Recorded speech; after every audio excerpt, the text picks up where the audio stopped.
The void stretched endlessly, a silent abyss where even time seemed hesitant to tread.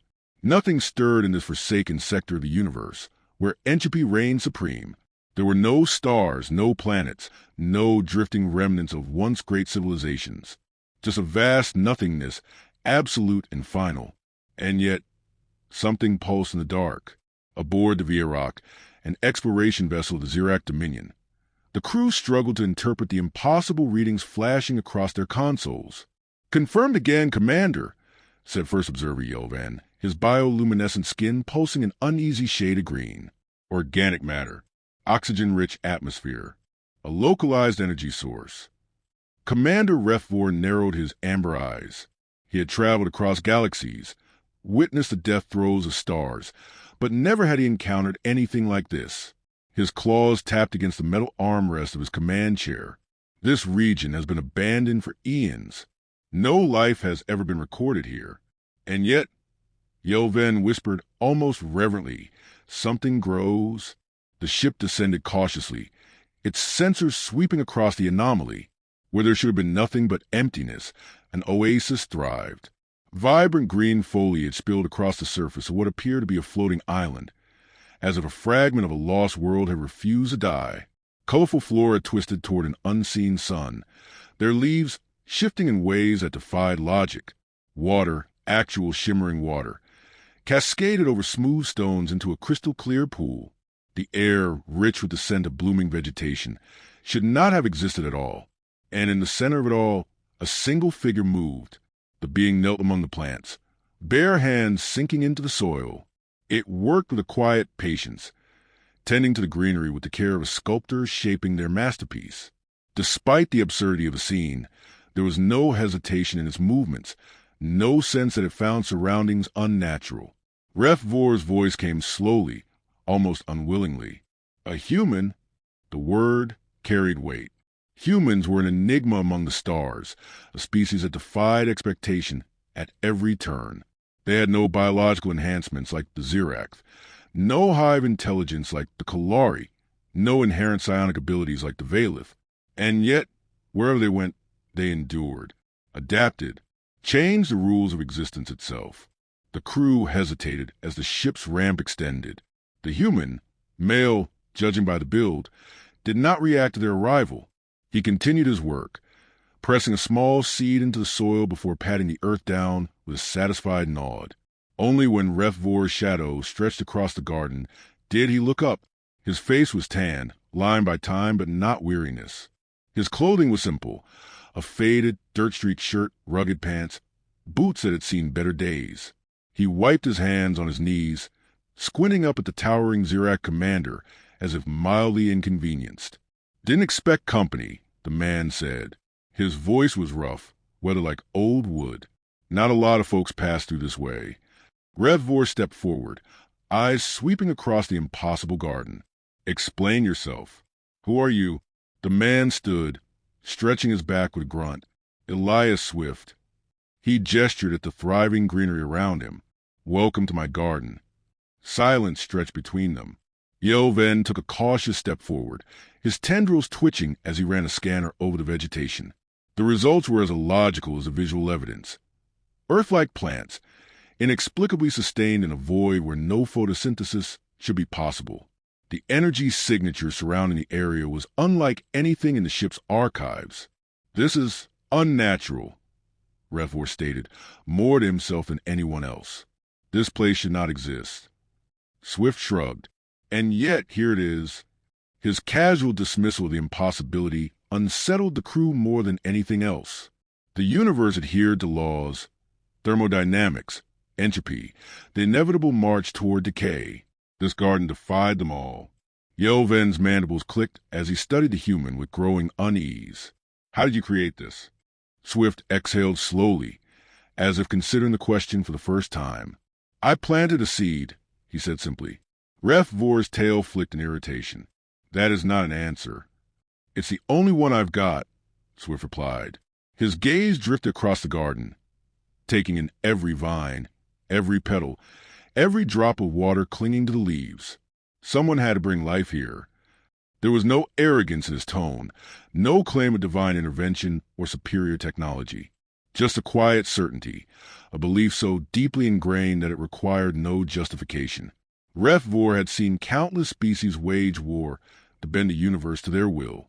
They built machines to defy gravity, weapons to annihilate worlds. But this human, this solitary, unremarkable man, had done something far greater. He had created, in a place where creation should have been impossible, a signal pulse from the Vierock, drawing the crew's attention. The ship's external scanners had picked up something troubling. Ripples in the void, the distant stirrings of approaching vessels. The anomaly had been noticed by others.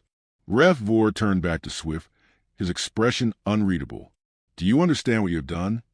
Swift glanced at the sky, where stars had been but were not. He ran a hand over a leaf, tracing its veins as if committing them to memory. When he looked back at the commander, there was no fear in his eyes. "I know exactly what I've done," he said, "and far beyond the garden's edge, in the cold abyss where nothing should have been, something shifted." The silence between them stretched, thick with unspoken questions.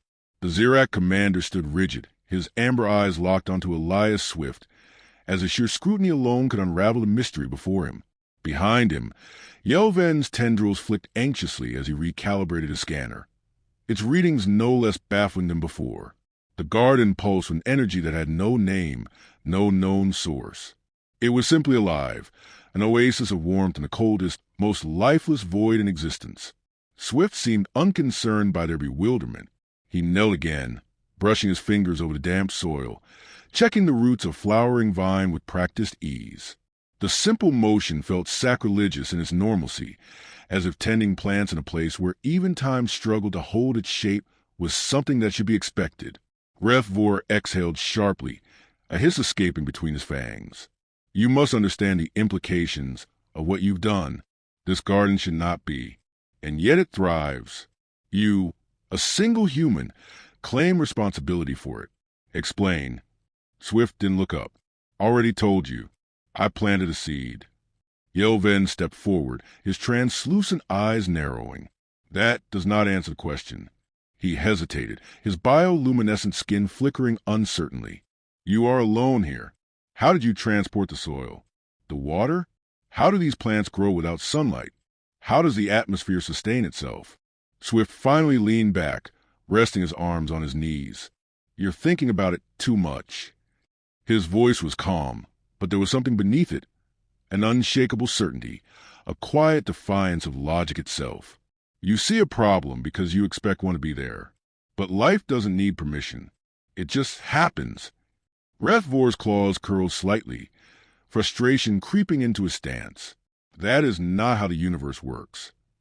Swift chuckled, the sound low and amused. "Maybe not your universe." Yelven's mandibles clicked softly. "Then tell us about yours." For a moment, the only sound was a gentle rustling of leaves and a wind that did not exist. Swift exhaled, running a hand through his graying hair. "I came out here a long time ago, looking for something, I guess. Meaning, purpose. The usual." He glanced up at the endless black sky. Didn't find it. His gaze dropped to the garden, a slow smile tugging at the edges of his mouth. "So I made it instead." The simplicity of it was maddening. Ref Vor had studied human records. Species had clawed their way from a fragile blue planet, who had no genetic advantages, no inborn gifts, only their sheer, relentless refusal to accept the limits placed upon them. And yet, this went beyond stubbornness. This was something else entirely. You claim you created this with no technology, no assistance, just by being here. Swift considered that for a moment, then nodded. "Yeah, that sounds about right." Yelven turned the scanner toward the man himself, analyzing everything from his body temperature to his cellular structure.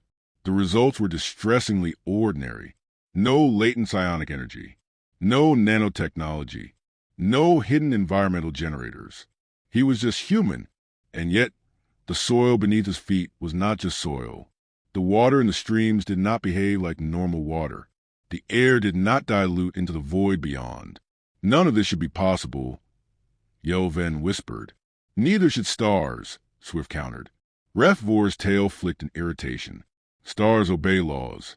They do not simply exist because someone decided they should. Swift met his gaze evenly. Are you sure?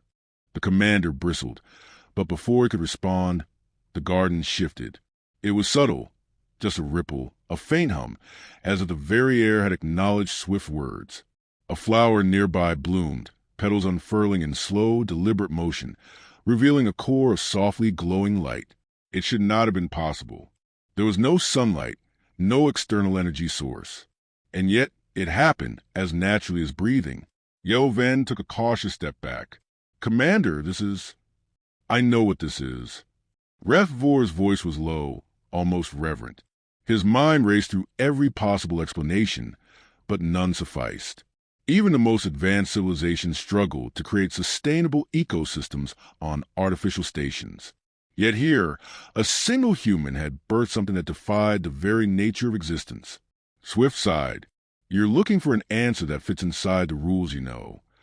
He gestured to the garden. But what if the rules aren't as rigid as you think? The thought was unsettling. The universe obeyed structure, entropy, decay, the inevitable slide toward nothingness. And yet before them, something impossible thrived. The implications were staggering. If a human could do this alone, what else were they capable of? A new thought chilled Refvor. You said you planted a seed. His voice was careful now, measured. Where did it come from? Swift smiled, slow and knowing. From Earth, of course. A flicker of unease passed through the crew. The humans' homeworld was ancient, but unremarkable compared to the vast empires of the galaxy. And yet, Yoven's scanner beeped again, its readings shifting erratically. Commander, he hesitated. The energy signature. It's spreading. Refvor turned sharply. The edge of the garden, once static, was no longer a boundary. The soil extended, new roots pushing into the void, claiming space that should not have been claimable. The air stretched with it, breathable atmosphere expanding outward. The garden was growing. Swift watched it with quiet satisfaction. Faster than I expected. Panic flickered across Yoven's face. This is not just a single anomaly. It is expanding, if this continues unchecked. Refvor held up a clawed hand. Enough.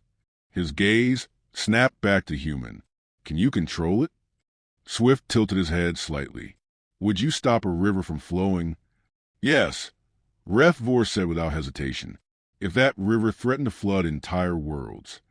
Swift studied him for a long moment, then sighed, rubbing the back of his neck. I get it. You're afraid. Refvor's jaw tightened. I do not fear. The human's gaze was piercing. Then why are your hands clenched so tight? The commander glanced down. His claws had dug deep into his palms. He hadn't even noticed. Swift turned back to the garden, kneeling once more. I didn't build this to take anything, he said quietly, just to give something back. He placed a hand on the soil, and almost instantly, the spreading growth slowed. The creeping vine stilled. The energy settled, waiting, listening. Yoven exhaled shakily. It responds to him. Refvor didn't like the implications of that. Not one bit. If you can contain it, then do so, because others will come, and they will not be so willing to let you continue. Swift's smile was almost sad. I know. He stood, dusting off his hands. The garden whispered around him, its leaves rustling in a breeze that did not exist. He looked at them, not with defiance, but with something quieter, something infinitely more dangerous. Understanding. This place doesn't belong to me, Swift said simply. It belongs to the universe. I just gave a nudge.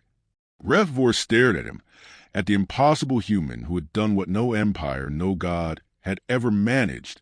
He had made something new, and beyond the edges of the garden, in the emptiness where all things were meant to end, the void itself had begun to change.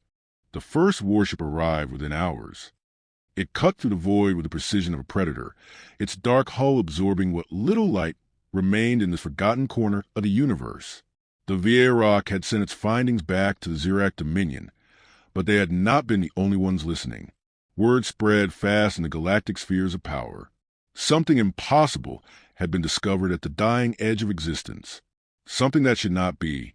And there were always those who believed that if something could not be understood, it had to be controlled or destroyed. The Vothrani supremacy was the first to make its move. Their ships were relics of a war-torn empire, their philosophy rooted in the belief that the universe was a thing to be tamed, bent to will, subjugated. To them, this anomaly, a garden that defied entropy itself, was an affront. It was something that refused to be conquered, that made it dangerous. Elias Swift stood at the edge of his garden, watching as the warship loomed in the distance. Its weapons remained silent for now, but the message was clear. Beside him, Commander Revvor exhaled slowly. "I told you this would happen." Swift smirked, hands resting on his hips. "You did." A pulse of energy rippled outward from the Vothrani vessel, scanning the impossible ecosystem before them. Leaves quivered, roots shifted. The garden felt it. Swift could sense the way it responded, not with fear, but with awareness, like a living thing stirring in its sleep. Yelven's voice crackled over the Vierox comms. "Commander, we are receiving a transmission. Open channel." Revvor nodded, and the air between them crackled as a shimmering projection formed. A Vothrani officer materialized, draped in ceremonial armor, his crimson eyes cold with disdain. "This region of space is forbidden," he said without preamble. "You are harboring an anomaly that violates the fundamental balance of the cosmos. Surrender it immediately."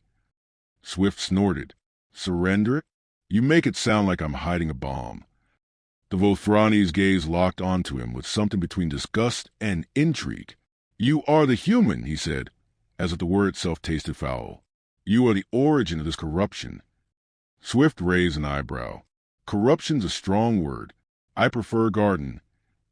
Revvor stepped forward, his voice sharp. "You have no jurisdiction here. This is neutral space." "There is no such thing," the Vothrani snapped. "All things belong to those strong enough to claim them. This aberration is unnatural.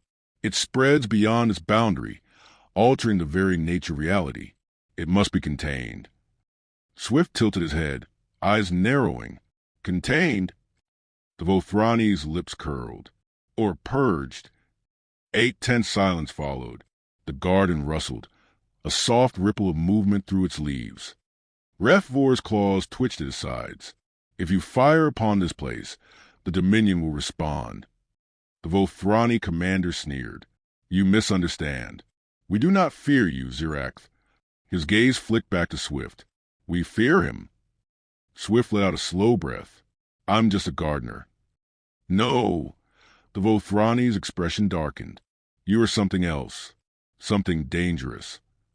The transmission cut, and the warship fired. The energy lance ripped through the vacuum, a concentrated beam designed to obliterate planets, to erase entire cities with a single strike. It struck the edge of the garden, and the garden absorbed it. The energy should have incinerated the soil, should have turned the plants to ash, but instead, the very ground drank it in. The vines curled, the leaves shimmered, the flowers pulsed with a new, impossible light. The shot had fed the garden, strengthened it. The warship's engines flared in alarm. They had expected a wound. Instead, they had given the anomaly more life.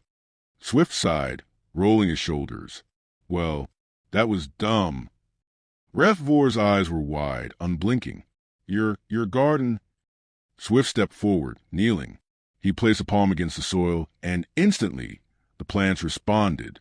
The roots thickened. The branches reached toward the sky. The entire oasis expanded, creeping outward inch by inch. The warship scrambled to retreat, its thrusters flaring hard. Swift smiled. "You don't get it, do you?" His voice was quiet, almost amused. "You can't kill what doesn't want to die." Revvor took a step back. The realization struck him harder than any weapon ever could. This wasn't just an isolated miracle. This wasn't just an accident of nature, some strange human trick that could be contained or studied. This was something new, something growing, something that refused to obey the laws of entropy, of decay, of endings. The warship blinked out of existence, its faster-than-light engines engaged in full retreat. But the damage was done. The shot had been fired, the ripples spreading across the political landscape of the galaxy. Others would come. They would not stop. Ref Vor turned to Swift. "Do you understand what you started?" Swift stood, brushing soil from his hands. His eyes, calm, unwavering, met the commander's. "Yeah." His voice was soft, certain, and behind him, the void itself shifted. The universe itself seemed to hold its breath. Ref Vor had faced war, had seen the collapse of empires, had stood on dying worlds and heard the silence of civilizations reduced to dust. He had always believed in the natural order of things, expansion and decay, birth and death, the relentless cycle that no species, no technology, no force could truly escape. But here, at the frayed edge of existence, that order was breaking. Elias Swift stood at the heart of it all, hands resting at his sides, gaze steady as the garden stretched further, pushing against the nothingness beyond. The void should have resisted. It should have swallowed this impossible placehole.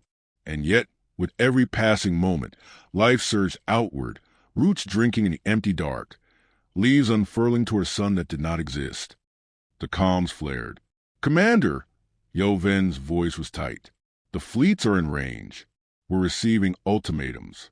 They're demanding we evacuate immediately or be designated as hostiles."